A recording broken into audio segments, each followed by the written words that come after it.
జై శ్రీరామ్. కొత్తగా మళ్ళీ పుణ్యక్షేత్రాలకు సంబంధించి, అలాగే మన కల్చర్కి సంబంధించి, మన సనాతన ధర్మానికి సంబంధించి మంచి మంచి వీడియోస్తో మీ ముందుకు వద్దామని ఛానల్ స్టార్ట్ చేశాను.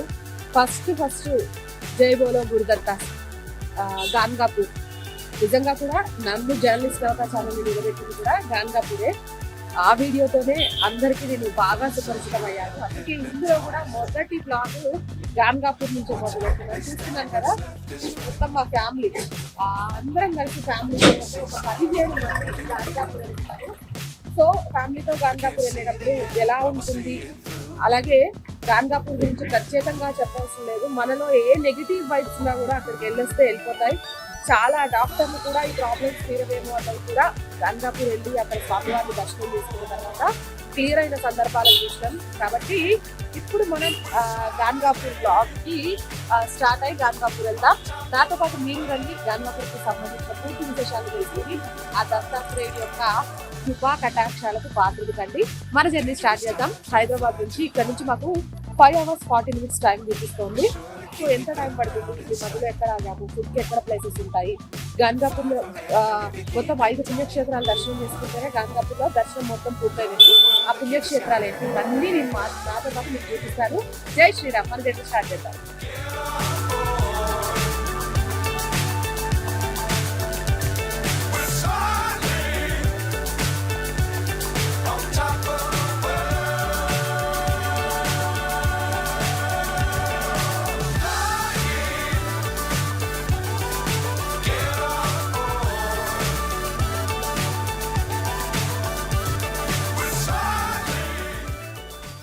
మనం మొత్తానికి ఓఆర్ఆర్ వచ్చాము.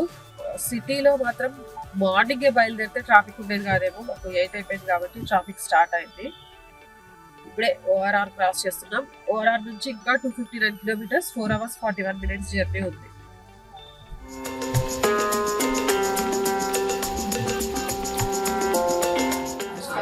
మొత్తానికైతే బ్రేక్ఫాస్ట్ కోసం ఆగామన్నా.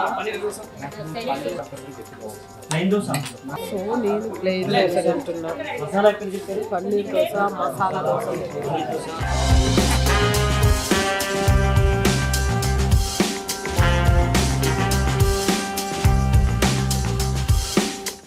సో మొత్తానికి అందరూ టిఫిన్స్ చేస్తున్నారు. నేను కూడా ప్లేన్ దోశ వేసుకున్నా కానీ ఫుల్ జలుబు చేసింది, తినలేకపోయాను. సో నాది కూడా దోశ షేర్ చేసేసా. కాఫీ మాత్రం తాగుతున్నా. ఇక్కడ బ్రేక్ఫాస్ట్ అయితే బాగుంది. ఇది సంగారెడ్డి సర్కిల్ దాటగానే జనప్రియ అని ఉంటుంది అక్కడ అనమాట. టిఫిన్స్ అన్నీ అయితే చాలా బాగుంది.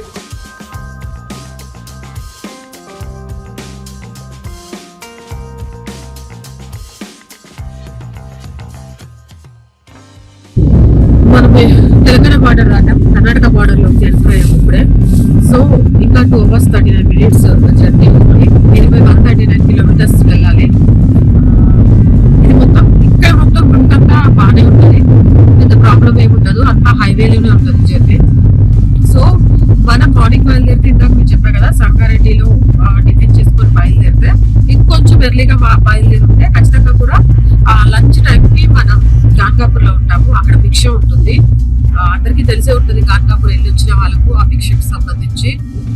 తెలియని వాళ్ళు ఖచ్చితంగా తెలుసుకోవాలి. భిక్ష అంటే మనలో మంచి చెడు ఏవైతే ఉంటాయో అవి తీసివేయడానికి దత్తాత్రేయ స్వామి భిక్ష రూపంలో భిక్షాటన అడుగుతూ మన దగ్గరికి వస్తారట. అందుకని గాన్గాపూర్ లో ఎస్పెషల్లీ మధ్యాహ్నం 12 గంటల హారతి అవ్వగానే అక్కడ పెద్ద పెద్ద ఇలాంటి విస్తరాకులు ఇస్తారు. అప్పుడే కుట్టిన విస్తరాకులు ఇస్తారు. సో మనం ఏదైనా తీసుకెళ్ళొచ్చు.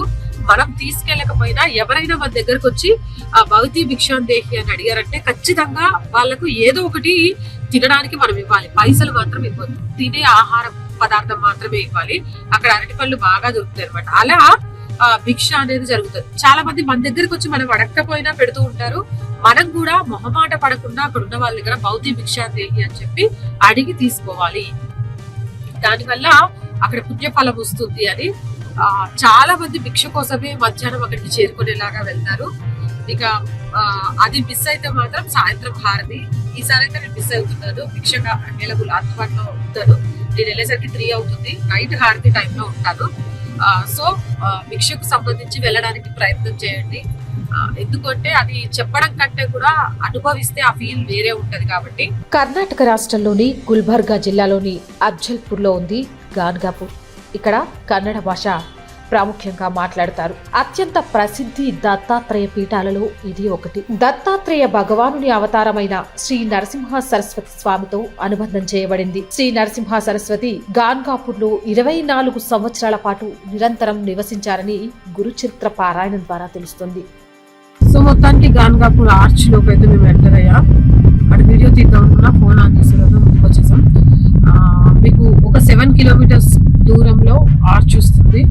ఆర్చ్ నుంచి మళ్ళీ స్ట్రైట్ గా వెళ్తే మనం దత్తక్షేత్రానికి చేరుకుంటాం గాన్గాపూర్. అయితే గాన్గాపూర్ వెళ్ళే వాళ్ళందరికీ ఏంటంటే ఫస్ట్ దత్తక్షేత్ర దర్శనానికి వెళ్ళకూడదు. ఇక్కడ మొత్తం 5 పుణ్యక్షేత్రాలు ఉంటాయి ఒకే ప్లేస్ లో. అంటే 5 పుణ్య ప్రదేశాలు ఉంటాయి.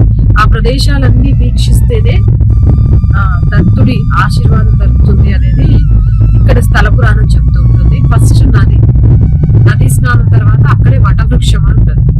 ఆ వటవృక్షం తర్వాత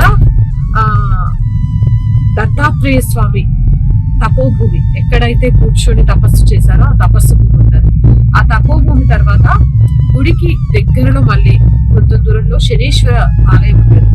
ఆ ఆలయంలో దర్శనం చేసుకుంటే ఇవి 4 పూర్తయిన తర్వాత దత్తుడి దగ్గరికి, దత్తాత్రేయ స్వామి దగ్గరికి వెళ్తే అప్పుడు ఈ క్షేత్రాన్ని దర్శించుకున్న పుణ్యం మనకు దొరుకుతుంది, పుణ్యం లభిస్తుంది అనేది ఈ స్థల పురాణం చెప్తూ ఉంటది. దీనికి సంబంధించి గురు చరిత్రలో కూడా చాలా క్లియర్ గా ఉంటుంది. గురు చరిత్ర చదివిన వాళ్ళకు అది చాలా తెలిసి ఉంటుంది. కాబట్టి ఎవరైనా సరే ఇక్కడికి వస్తే తపోభూమి, వటవృక్షం, నది, ఆ తపోభూమి దగ్గరే విభూది కొండ అని ఉంటది. 2 ఒకటే.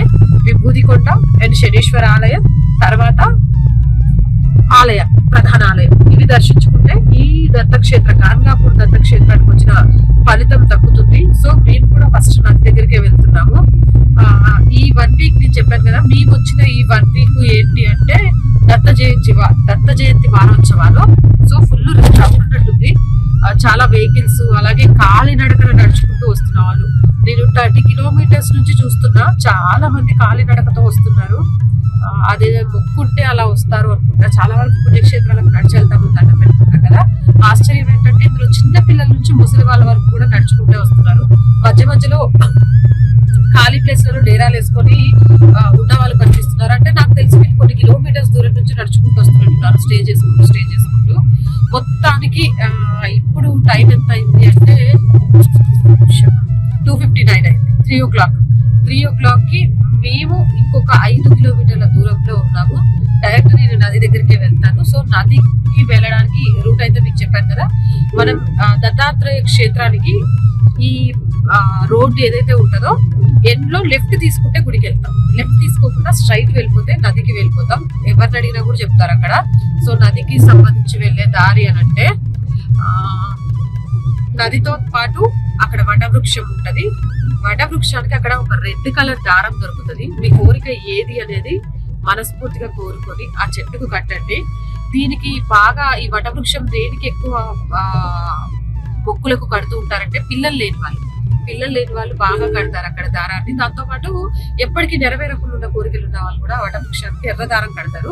అయితే 2 దారాలు ఇస్తారు. ఎందుకు చెప్తున్నా అంటే ఇది ఫస్ట్ టైం వెళ్ళినప్పుడు తెలియక మిస్టేక్ చేశాను. రెండోసారి వెళ్ళినప్పుడు నాకు తెలిసింది. వాళ్ళు ఇచ్చేటప్పుడు 2 దార పోగులు ఉంటాయి, 2 చుట్టిస్తారు. మన కోరిక మొక్కుకున్న తర్వాత అందులో పోగులు 2 విడివిడిగా చేసి ఒకటి చెట్టుకు కట్టాలి, ఒకటి మన చేతికి కట్టుకోవాలన్నమాట. 2 కట్టేసి రావద్దు.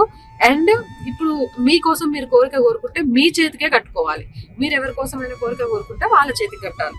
అంతేగాని అక్కడే చెట్టుకైతే కట్టేసి రావద్దు. అండ్ తపోభూమి దగ్గర దత్తాత్రేయ స్వామి, ఇప్పుడు నేను టైం కుదరక చూడట్లే కానీ ఎవరైనా ఇక్కడ స్టే చేసి ఉండే వాళ్ళైతే తెల్లవారుజామున 2:30కి వెళ్ళి అక్కడున్న నదీ స్నానం చేసి ఆ చెట్టు కింద ఉన్న దత్తాత్రేయ స్వామి విగ్రహాన్ని పట్టుకుంటే వైబ్రేషన్స్ వస్తాయట. ఎందుకంటే ప్రతిరోజు ఆయన తెల్లవారుజామున అక్కడికి వచ్చి కూర్చొని ఇప్పటికీ కూడా ఆయన అక్కడ తపస్సు చేస్తాడు అని స్థల పురాణం చెప్తుంది. అండ్ ఆ అనుభూతిని పొందిన చాలా మంది భక్తులు చెప్తూ ఉంటారు. కంపల్సరీ మీరు వీలుంటే మాత్రం ఆ అనుభూతిని మీరు పొందండి. మేము ఇంకొక 2-3 టూర్స్ పెట్టుకున్నాం కాబట్టి ఈసారి నేను ఆ విషయాన్ని మీకైతే చూపించలేను. నెక్స్ట్ టైం మళ్ళీ ఇక్కడికి వచ్చినప్పుడు మాత్రం ఖచ్చితంగా స్పెషల్ గా ఒక్క వీడియో అయినా మీకు చేసి చూపిస్తాను. అక్కడ గురుచరిత్ర పారాయణ చేస్తున్న వాళ్ళు చాలా మంది మనకు కనిపిస్తారు. లాంగ్వేజ్ తో సంబంధం లేకుండా ఫారినర్స్ కూడా ఉంటారు. ఎందుకంటే ఏదైతే కోరిక తీరితే ఇక్కడ వారం రోజులు ఉంటామనో 5 రోజులు ఉంటామనో నిద్ర చేస్తే గురుచరిత్ర పారాయణం కంప్లీట్ చేస్తామనో లేదా ఒక్క రోజులోనే ఉదయం నుంచి సాయంత్రం వరకు అయినా సరే గురుచరిత్ర పారాయణం కంప్లీట్ చేస్తామనో వచ్చే వాళ్ళు చాలా మంది ఉంటారు. సో అక్కడ కూడా చాలా రష్ ఉంటది. అక్కడ గురుచరిత్ర పారాయణ చేస్తున్న వాళ్ళు కూడా మనకు కనిపిస్తారు. అక్కడ నుంచి కొంచెం ముందుకు వస్తే విభూది కొండ ఉంటది. విభూది కొండ అంటే ఒకప్పుడు నిజంగా అక్కడ విభూది రాలేదట, విభూది ఉండేదట. ఇది కలికాలం కదా, పాపాత్ములు పెరిగిపోయి ఆ పాపం నుంచి కాపాడండి కాపాడండి కాపాడండి అని ఆ విభూదిని అంతా తవ్వేసి ఇప్పుడు అక్కడ మట్టి అన్నమాట. కానీ ఆ మట్టిని కూడా పరమ పవిత్రమైన విభూదిగానే భావించాలి. నేను దానికి ప్రత్యక్ష సాక్షిని. అక్కడ కోరుకొని కోరికలతోటి ఆ విభూదిని తీసుకువెళ్ళి అంటే మట్టిని తీసుకెళ్లి ఇంట్లో పెట్టుకున్న తర్వాత ఆ కోరికలు నెరవేరాయి అని చెప్పడానికి నేనే ప్రత్యక్ష సాక్షిని. సో అక్కడ ఆవులు ఉంటాయి, మీకు వీలైనంత గోసేవ కూడా చేయండి. ఆ తర్వాత అక్కడ నుంచి ఆ శనేశ్వరుడు టెంపుల్కి వెళ్ళండి. ఆ శనేశ్వరుడి టెంపుల్ లో కూడా ఒక మహత్యం ఉంది. అదేంటి అనేది అక్కడికి వెళ్ళేటప్పుడు చెప్తాను. నది ఒడ్డున నిలుస్తుంది కర్ణాటక గుల్బర్గాలో ఉన్న ఈ ప్రాంతం. ఈ నిర్గుణ మఠం నిర్గుణ పాదుకలతో అలంకరించబడింది. ముఖ్యంగా భీమా మరియు అమరాజ నదుల నీరు సంగమ ప్రదేశంలో ఉంటుంది కాబట్టి ఈ ప్రాంతాన్ని అత్యంత పవిత్రంగా భావిస్తారు. సో మేమైతే నది దగ్గరికి రీచ్ అయ్యాం.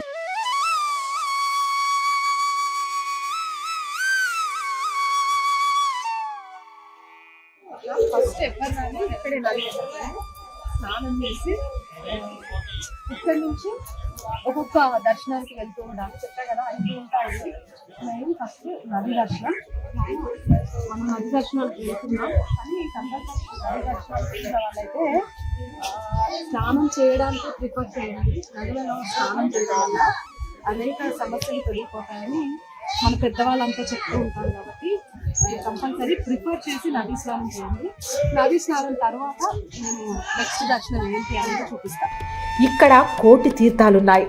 గాంగాపూర్లోని అశ్వత్థ వృక్షంలా కల్పవృక్షం వలె శక్తివంతమైనది. అశ్వత్థ వృక్షం దగ్గర ఉంది నరసింహ తీర్థం. దానికి ఉత్తరం వైపు పాప వినాశిని తీర్థం, వారణాసి తీర్థం, రుద్రపాద తీర్థం, చక్రతీర్థం, ఓకేటి తీర్థం, మన్మథ తీర్థం, ఇలా 8 తీర్థాలు ఉన్నాయి. ఇక్కడ కాళేశ్వరాలయం ఉంది. ఇది గోకర్ణం వల్లే చాలా పవిత్రమైనది. సో నది స్నానం అయిపోయింది అందరిది.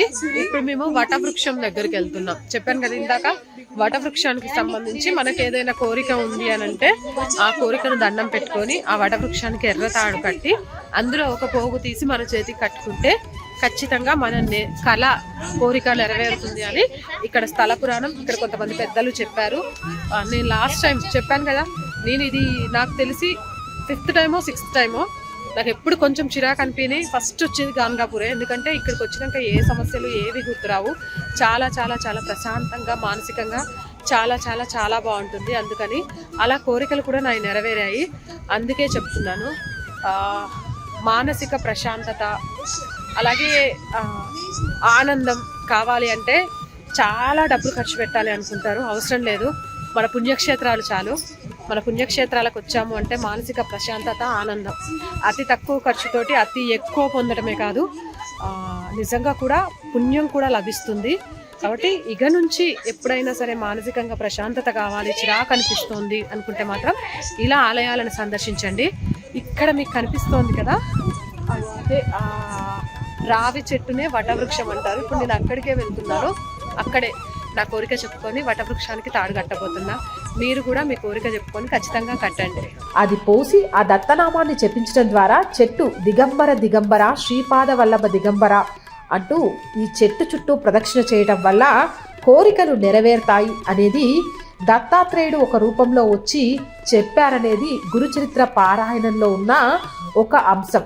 సో నేనైతే వటవృక్షం దగ్గర నా కోరిక చెప్పేసి తాడు కట్టాను, నా చేతికి కూడా కట్టుకున్నాను. ఇప్పుడు నేను ఇక్కడ కనిపిస్తోంది కదా, ఇది తపోభూమి. ఇక్కడే దత్తాత్రేయ స్వామి రోజు పొద్దున ఈ నదిలో స్నానం చేసి ఈ వటవృక్షం దగ్గర నుంచి ఇక్కడికి వచ్చి తపస్సు చేసేవాడంట. సో నేను ఇక్కడ మీకు చూపిస్తాను మొత్తం. ఇది నిజంగా నిజం. ఈనాటికి కూడా ఎంతో మందికి ఇక్కడ కోరిన కోరికలు నెరవేరాయని చెప్తూ ఉంటారు. సహస్త దీక్షతో గురుచరిత్ర పారాయణం చేసేవాడు దీని ఆవరణ ఔదుంబుర్ చెట్టు ఖచ్చితంగా దత్తుని దర్శనం కలిగి ఉంటుందని, ఆత్రేయ ఏ రూపంలో ఉన్నా వారి కోరికలు నెరవేరుతాయి అనేది ఈ చెట్టు యొక్క మహిమ.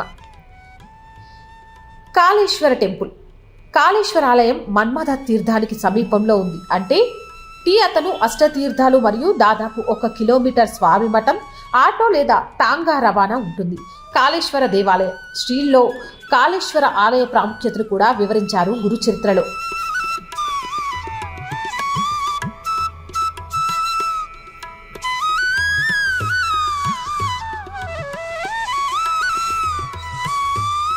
గాన్గాపూర్లో ప్రధాన మఠం శ్రీ గురువు యొక్క శ్రీ స్వామి మఠం. ఈ నిర్గుణ మఠం నిర్గుణ పాదుకలతో అలంకరించబడుతుంది. అక్కడ ఉంది అశ్వత్థ యొక్క పవిత్ర వృక్ష ఆలయం. శ్రీక్షేత్ర గాన్గాపూర్ ఒక పవిత్ర స్థలం. దత్తాత్రేయ భగవానుని మరియు ఈ ప్రదేశం చాలా ముఖ్యమైనది దర్శనీయ క్షేత్రాలలో ఒకటిగా చెప్పవచ్చు. శ్రీ గురువు నుండి ఒక హామీ ఉంది. అతను ఎప్పుడూ గాన్గాపూర్లో ఉండి వెళ్తాడని. గుండ్రంగా పల్లెటూరు మధ్యాహ్నం 12 గంటలకు భిక్ష అనేది అక్షరాల నిజమని ఇక్కడ నానుడి. సంఘం వద్ద సంగమేశ్వరాలయం.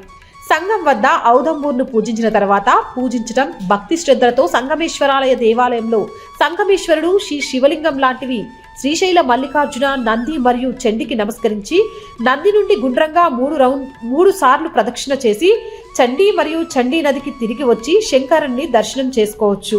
దానికి తపోక్షేత్రం, వటవృక్షం, నది స్నానం చూసారు కదా నాతో పాటు మీరంతా. ఇప్పుడు మనం విభూది కొండ దగ్గరికి వెళ్తున్నాం. చెప్పా కదా విభూది కొండ అంటే ఒకప్పుడు విభూది ఉండేది, బట్ ఇప్పుడు అక్కడ విభూది లేదు, మట్టి మాత్రమే ఉంటది. బట్ దాన్నే విభూదిగా భావించాలి. కలియుగంలో పాపాలు చేసే వాళ్ళు పెరిగిపోతూ దేవుడా మా పాపాలను క్షమించు, మా కోరికలు నెరవేర్చు అంటూ తీసుకొని విభూతిని మొత్తం కొండ కరిగించేశారు. అయినా కూడా నేను చెప్తున్నాను, నేనే దీనికి నిదర్శనం. అక్కడ గనక తవ్వుకుంటూ మీ కోరిక కోరుకుంటూ తీసుకెళ్లి ఇంట్లో పెట్టుకుంటే ఖచ్చితంగా ఆ కోరిక నెరవేరుతుంది. సో మళ్ళీ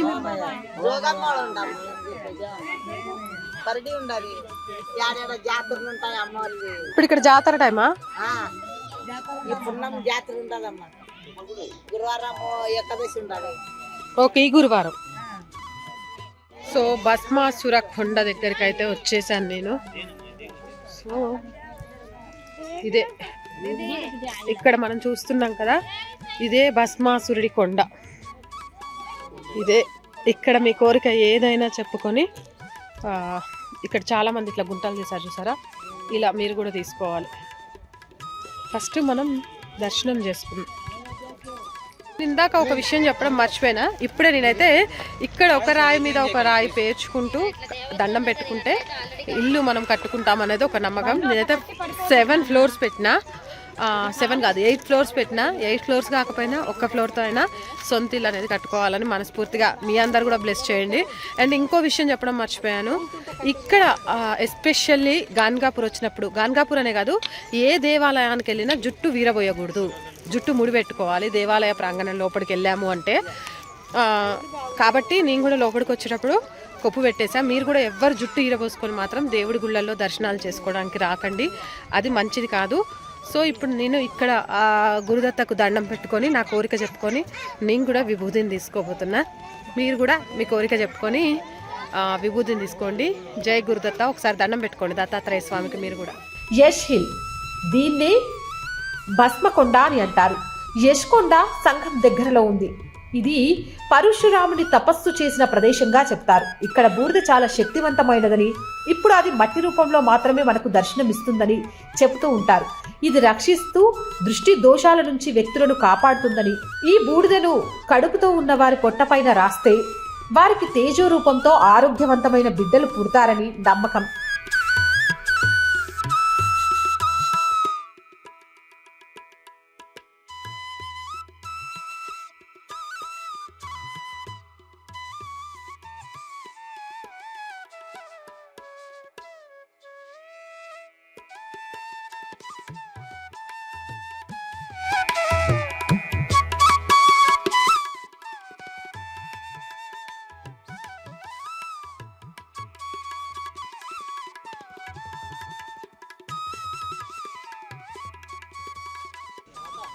4వ ప్లేస్ శనేశ్వరుడు ఆలయం దగ్గరికి వచ్చేసాను. ఆలయాన్ని కూడా మీకు మొత్తం చూపిస్తాను.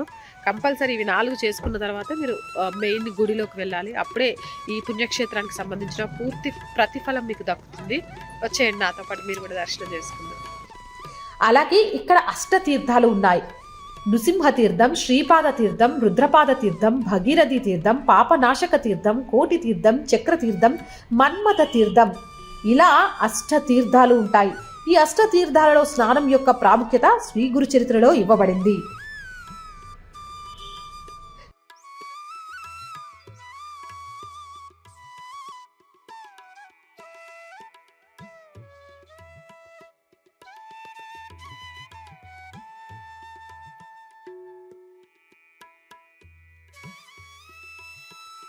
సో శనేశ్వరుడి ఆలయంలో టెంపుల్లో దర్శనం చేసుకున్నాం. ఇప్పుడు దత్తాత్రేయ స్వామి దర్శనానికి వెళ్తున్నాం. ఆల్రెడీ 6:29 అయింది. 7:30కి హారతి. లైన్ ఎలా ఉందో తెలీదు. స్వామివారి దర్శనం ప్రశాంతంగా రావాలని కోరుకుంటున్నాను. నాతో పాటు మీరు కూడా దర్శనం చేసుకోండి, కానీ గుడి బయట నుంచే. ఎందుకంటే ఆ గుడి లోపల ఎట్టి పరిస్థితిలో వీడియోలు ఫోటోలు తీయకూడదు కాబట్టి నేను అవి తీయట్లేదు. గుడి బయట నుంచి మాత్రమే దండం పెట్టుకోండి. నా వీడియో చూసాక మీరు ఎలా రావచ్చు ఇక్కడికి అనేది అన్ని క్లియర్ గా చెప్పాను కాబట్టి ఒక వీకెండ్ మీరు ఫ్రీగా ఉన్నప్పుడు ఖచ్చితంగా వచ్చి వెళ్ళొచ్చు. ఎంత టైం పట్టదు. మార్నింగ్ 5 o'clockకి బయలుదేరిస్తే మళ్ళీ ఇంటికి మళ్ళీ హైదరాబాద్ రీచ్ అయిపోవచ్చు.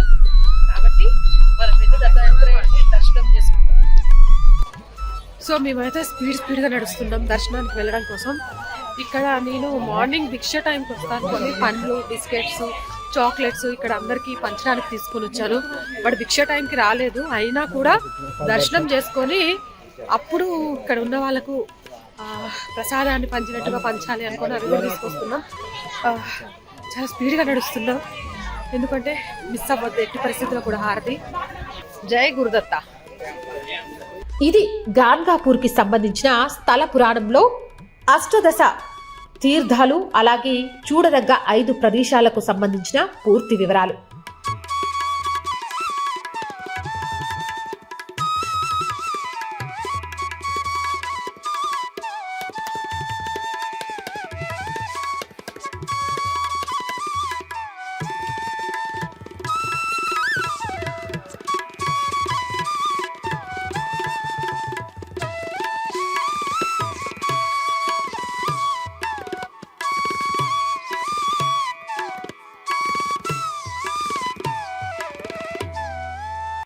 మొత్తానికి దత్తాత్రేయుడు దర్శనం అయితే అయింది.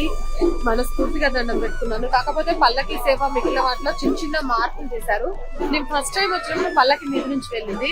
రెండోసారి వచ్చినప్పుడు పల్లకి వెనక నడుచుకుంటూ వెళ్ళొచ్చు. కానీ మరి దత్త జయంతి వారోత్సవాలను ఏంటో తెలియదే కానీ పల్లకి వెనక నడవడానికి కూడా ఆస్కారం లేకుండా మొత్తం కట్టేశారు. అయినా కూడా ఆ గేట్ల దగ్గర నుంచి పల్లకి సేవను అయితే చాలా చాలా చాలా బాగా దర్శనం చేసుకున్నాను. మీ అందరు కూడా దత్తాత్రేయుడి కృపా కటాక్షాలు పొందాలని మనస్ఫూర్తిగా కోరుకుంటున్నాను. ఇలాంటి అనేక పుణ్యక్షేత్రాలు మన భారతదేశంలో ఉన్నాయి. వాటన్నిటిని కూడా మీ ముందుకు తీసుకొచ్చే ప్రయత్నం చేస్తాను. ఇది గాన్గాపూర్ కు సంబంధించి నేను మీకు అందిస్తున్న సమాచారం. అండ్ గాన్గాపూర్ ఎలా వెళ్ళాలి అనే దానికి సంబంధించి డిస్క్రిప్షన్ లో రూట్ మ్యాప్ కూడా పెడతాను. డెఫినెట్ గా చెక్ చేసుకోండి.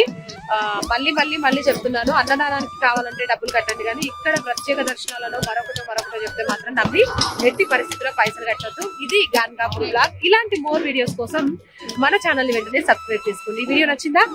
లైక్ చేయండి, షేర్ చేయండి. అలాగే చాలా చాలా చాలా మంది వీలైనంతగా మీరు ఎలాంటి ఆలయాలు చూడాలనుకుంటున్నారు, ఏ పండగ మహత్యాలు తెలుసుకోవాలనుకుంటున్నారు, ఏ దేవుడు మహత్యాలు తెలుసుకోవాలనుకుంటున్నారు అనే దానికి సంబంధించి, మన సనాతన ధర్మానికి ఆచారానికి సంబంధించి ఏం తెలుసుకోవాలనుకుంటున్నారు అనే దానికి సంబంధించి కింద కామెంట్ సెక్షన్ లో పెడితే ఖచ్చితంగా నాకు వీలైనంత సమాచారాన్ని అందించే ప్రయత్నం చేస్తాను. ఇది ఇవాల్టి వీడియో. జై శ్రీరామ్.